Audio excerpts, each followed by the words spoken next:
अच्छा, मैं ज़रा अब 27वीं तरमीम पे ही बात कर लूँ। इसकी ज़रूरत क्यों हमें पड़ी है सर?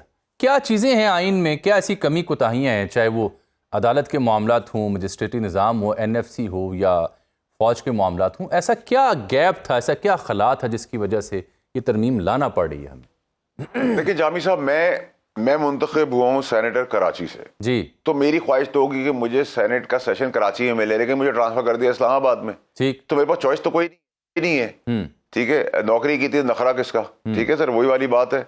ऐसा तो पॉसिबल नहीं कि अगर कोई आ जाएगा उसकी मर्जी नहीं होगी तो कोई ट्रांसफर नहीं हो सकता। ये पॉसिबल ही नहीं है। इसको एड्रेस बहुत कई सालों पहले हो जाना चाहिए था, नंबर एक। नंबर दो है कि 65 साल 85 साल का सियासतदान जिसको 10 आदमी उठाते हैं और 20 आदमी बिठाते हैं और 30 आदमी सुनाते हैं, वो अगर सियासत कर सकता है तो 78 77 70 और 72 में हम क्यों किसी की नौकरी नहीं ले सकते? कोई पुलिस वाला या कोई जज या कोई रिटायरमेंट का क्यों नहीं आ सकता? Why not? ठीक है, तो ये इसको भी एड्रेस करना बहुत जरूरी है। और पाकिस्तान की काबिलियत के अंदर कोई 77 साल का भी होगा तो उसको भी कर देंगे। ये हमारा काम है लेजिस्लेटर का। अच्छा, INF आपने उसकी बात की, NFC की जी। तो देखिए 2000 अरब रुपए, 2 ट्रिलियन डॉलर्स में फेडरल गवर्नमेंट उधार लेती है, जिसको आपने पे भी करना है। आज 50 रुपए का डॉलर हो तो आपको एक 100 रुपए किसी के देने हैं, तो 300 के हिसाब से आपने उसको 600 रुपए देने हैं, तो कर्जा वापस भी तो कर रहा है। तो अगर उस एहसास के तहत रियलाइजेशन होती है और सब थोड़ा आगे थोड़ा पीछे थोड़ा ऊपर और थोड़ा नीचे करके आगे बढ़ते हैं और कुछ अपने ऊपर बोझ ले लेते हैं और फेडरल का बोझ उधार देते हैं पाकिस्तान की बका के लिए, पाकिस्तान के कर्जों के अंदर कमी लाने के लिए, तो उसमें भी कोई कबात नहीं है, ये भी कोई इशू नहीं है।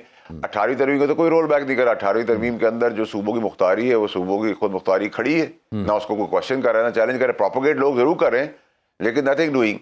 और जहां तक आपने बात की 243 की, तो तमाम अफवाजों के अंदर देखें अब आपकी एक मल्टी डोमेन वॉर है या डायमेंशनल वॉर है, मल्टी, उस पर जमीनी आसमानी या समुद्री जंग नहीं होती, उसमें साइबर भी है, उसमें सोशल मीडिया भी है, उसमें नैरेटिव की जंग भी है, इकोनॉमिकल जंग भी है, ग्लोबल पोजीशनिंग की भी जंग है। तो उस जंग को एड्रेस करने के लिए आपको सिनर्जी तो क्रिएट करनी पड़ेगी इन फौजों इन फौज के अंदर। वो कौन करेगा? वो लेजिस्लेटर करेगा। जब आप उनको तोपें गोलियां और बारूद दिलाते हैं तो आप उनको मजीद इक्विप करेंगे कि जंग की इस नए डायनामिक्स को भी देखने के लिए हम अपनी डिफेंस लाइफ प्रोटेक्शन अच्छी करेंगे तो इन्वेस्टमेंट बढ़ेगा। बैन अवी तौर पे हमारा सिक्का मान लिया गया है, वो मजीद माना जाएगा। उसके लिए जो भी स्ट्रेंथन करने की जरूरत होगी 18 20 19 20 आगे पीछे जो भी करना होगा वो किसी अहबाम के तहत कर दिया जाएगा। उसमें कोई if and but and could be and may be नहीं है। ठीक। अच्छा, इससे एक नुक्ते पर तो मेरे ख्याल पीपल्स पार्टी को भी इतराज नहीं होगा। 27th अमेंडमेंट जी बाय एंड लार्ज सब पास हो रही है, तो उसमें मेरा नहीं ख्याल कि उसमें कोई we can talk about it, we can have a debate, but that's about it. आप कहेंगे सर तो डिबेट करा देंगे, आप कहेंगे तो फ्राइडे को सबमिट करा देंगे, सैटरडे को भी सेशन बुला लेंगे, संडे को भी बुला लेंगे। सर मसला क्या है? तो यानी ये बात तासुर दुरुस्त है कि बस हफ्ते डेट के अंदर ये पास हो रही है, नाफिजुल अमल हो जाएगी इसी महीने में? सर मैं तो बहुत पहले से कह रहा था कि इस महीने की एंड से बहुत पहले हो जाएगी। अब मुझे लगता है कि 20-22 से पहले हो जाएगी। 20-22 से आप अगर और कहेंगे तो उससे पहले कर देंगे। सर नहीं, हमने क्या कहना है सर, करना तो आपने, कानून साजों ने, सियासतदानों ने, पार्लियामान में जो पहुंचे। अच्छा, मैं जरा सर हमने तो कर दिया, we are already get up. Judiciary के ऊपर बात करना चाह रहा हूँ। ये तासुर दुरुस्त है कि अगर कॉन्स्टिट्यूशनल बेंच को अब आप आईनी अदालत करार देंगे और आईनी अदालत में ज़ाहिर बात है जजेस की तयनाती भी होगी, उम्र उसकी कमी बेशी वो भी आपने बता दी, तो एडहॉक के ऊपर रिटायर्ड जजेस भी आ सकते हैं? क्यों नहीं आ सकते सर? अच्छा, रिटायर्ड है, रिटायर्ड थोड़ी है सर। आ सकते हैं। तो अगर रिटायर्ड जजेस भी आईनी अदालत का हिस्सा बन सकते हैं एडहॉक के ऊपर, सुप्रीम कोर्ट में से पहले बनते रहे, तो क्या उसमें फिर काजी साहब को भी कंसिडर किया जा सकता है? फायजा साहब को, उनका नाम मैं सुन रहा था इस्लामाबाद में। देखिए सर कोई स्पेसिफिक नामों की तो भी कोई बात नहीं हो रही, लेकिन अगर काजी साहब भी तो वो किसी दुश्मन मुल्क के थोड़ी चीफ जस्टिस रह चुके हैं। ठीक, मतलब मुझे नहीं समझ आता है what is the debate about it. ठीक, हो सकता है, कंसिडर हो सकता है। अच्छा, ये जो कहा जा रहा है NFC का मामला, उसके ऊपर आपने बात की। पीपल्स पार्टी का तो सबसे बड़ा जो क्लेम है थ्रू 18th अमेंडमेंट वो यही है कि सूबों को उनका हिस्सा दिलवाया NFC और फिर मालियाती कमीशन का अवार्ड। पीपल्स पार्टी क्यों, इसके बदले क्या मिलेगा कि जो वो अपनी सबसे बड़ा जो सियासी उनका नारा है उससे पीछे हट जाए? देखिए सर, क्योंकि आप NFC को तो छेड़ ही नहीं रहे ना।